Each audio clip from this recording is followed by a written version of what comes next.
right, we are live. A 2-5 Tuesday at night, and yeah, I didn't want to miss it again this week.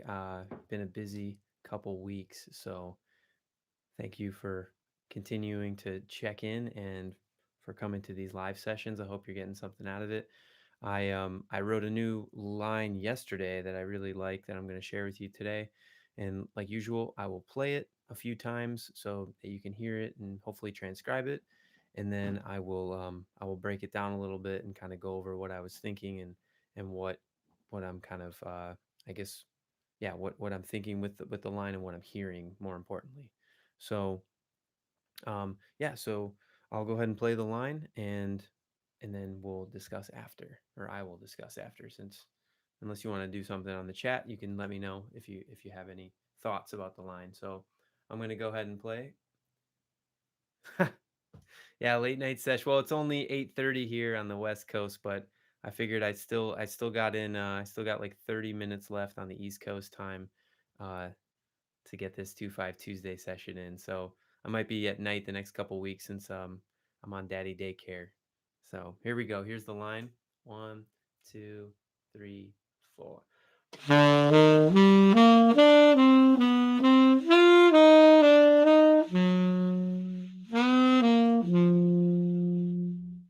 All right, we'll play it again. One, two, three, four.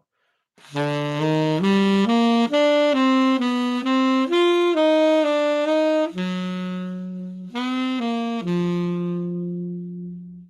little faster. One, two, one, two, three. One,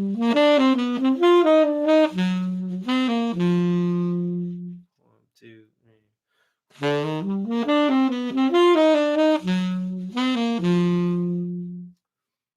Okay, so really, I like I said at the beginning, I wrote this line yesterday. I was just hearing something like, oh, sorry, I just dropped something.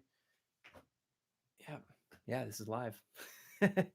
um, so I just wrote this line yesterday, and I really enjoy the voice leading and the kind of the I wouldn't say motivic, but I would say like thematic entity of it. There's a thematic part of it that you'll hear in a second, and you probably already heard when I played it. But I just kind of like that, and I personally I'm drawn to that flat nine sound on the five chord, which is that kind of that altered sound, because everything leading up until that flat nine sound is all diatonic except for there's one passing tone in there. So let's break this line down on the two chord. The two chord, we're starting on the nine. We're starting on the nine. So if we're talking in tenor key, D minor, we're starting on E, and it's just going up an arpeggio. So it's going nine, and then it's going up a major arpeggio. So it's going to go 9 3 5 7. So it sounds like this. Right? So it's going 9 3 5 7 9. So that's that major seventh over a minor. If you start any line on the three, or in this case on the nine, and you go to the three, but if you build a line on a minor chord, 3 5 7 9, you're playing a major seven arpeggio. So to get that sound in your ear, it's really, really important. So here we go. So that's just the beginning of it. And so here's that thematic kind of element to this line. It goes do ba do the wa. So I'm on that nine again. So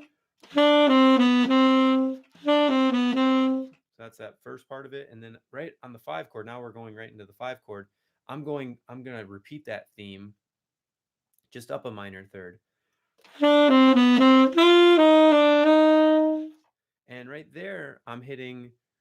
So it's one and two and three and four and one. So that's that five chord right there. Ba, and that's just the one actually.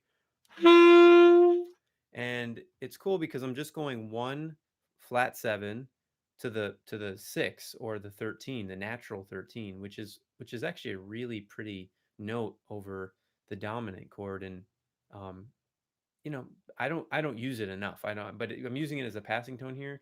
But even landing on that is just it's really not it's really nice. It almost sounds like it, has a little bit of dissonance to it, sometimes. So you can think what you want, and you can hear what you're hearing. None of that's wrong, but that's just what I'm hearing. I'm just explaining out loud what's kind of going through my head. So we have that theme that goes, and then I'm dropping down to the flat nine now. So for G7, that's A flat. If you're following along at home and you're trying to think this line through, which is really important, you're thinking it through, you're hearing it, and so when you get on your horn, unless you have your horn out, and your neighbors don't care, because it's late on the East Coast, or it's even late Central Time, I think 2 hours or so. Um, if they don't care, my neighbors don't care. I have a pretty I have a separated studio. My kids would care right now because they're sleeping, but my studio is separate from the house, thankfully, and I can play. And it's only 8:30 here, so all right. So we have that theme. So we're going.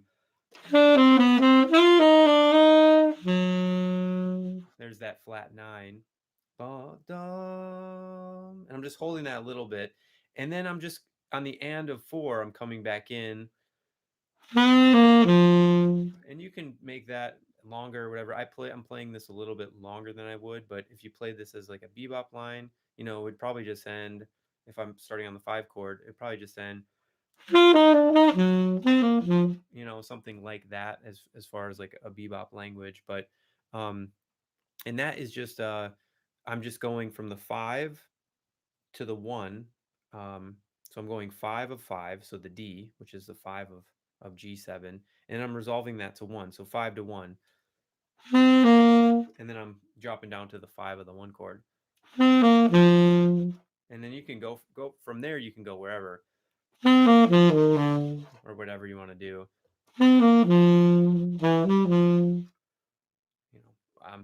An enclosure. You can end it how I ended it. There's nothing wrong with that. Just giving you the skeleton of the line itself. So let me play the line from the beginning again. I'm going to play it slow, and just kind of, you can hear now that you have the notes kind of broken down, and the sound or the tonalities kind of in your mind. You can hear the line again and then think it through as I play. I'll play it slow. All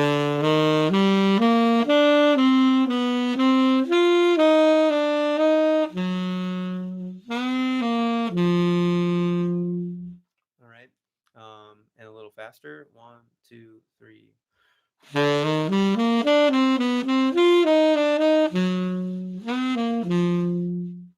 So just yeah, just a really, I think, pretty line. I was literally just playing the other day. It was yesterday I wrote this, and this sound just popped into my head, and I'm like, I'm gonna explore it a little bit.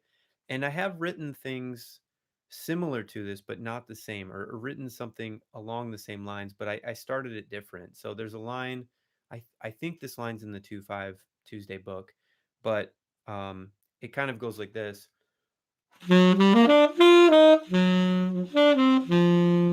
Right? So similar but different, and that's okay. I think exploring your own language and developing it and being able to kind of come in and out of it in different ways is actually really important. Um, at least it is to me. I think it is to, if you probably asked a lot of great players that are playing, I think being able to kind of develop your own language is really important, but also being able to manipulate your own language in different ways and get similar sounds out of it. So that line that I wrote a long time ago sounded something like this, and I might not be playing it exactly how I wrote it, but something like this. And here's the new line that I'm playing.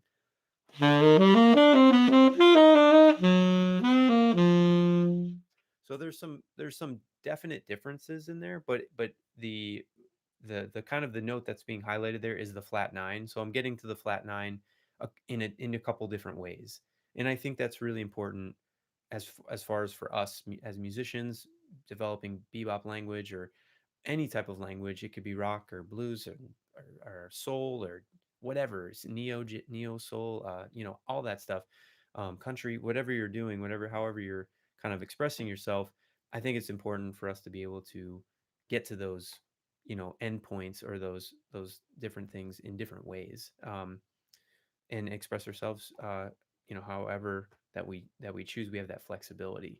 So yeah, that's my thoughts on that. That's the 2-5 Tuesday line of the week. I've been posting a lot of shorts of just quick little bebop language.